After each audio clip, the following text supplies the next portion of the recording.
Okay, I want to get these available too, so I'm going to speed through them. Sum is addition. That means that you will have n plus 9 for number 1. For number 2, difference means subtraction, and the order matters with subtraction. Whatever is given first has to be written first, so r minus 3. Okay.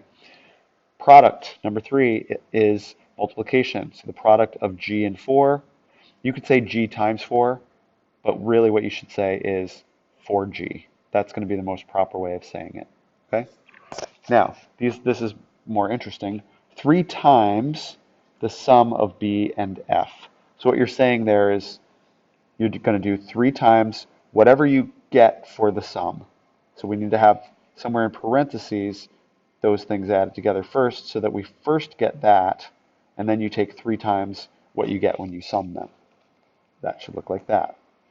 And 6 times the difference of b and p means in order to do 6 times something, we need to have that something. So the first thing we need to do is have that something, the difference of b and p, and again, the order matters, so you got to do it like that. And then once you do that first in parentheses, then you do 6 times that amount. Okay? And the final bit here is what word phrase can you use to represent the algebraic expression?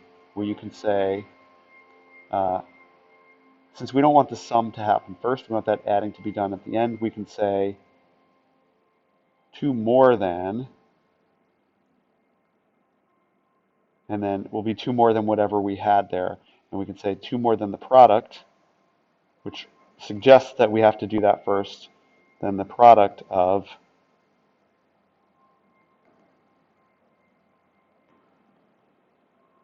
5 and x. So therefore we get the product first, and then we go 2 more than that. Hope that helps.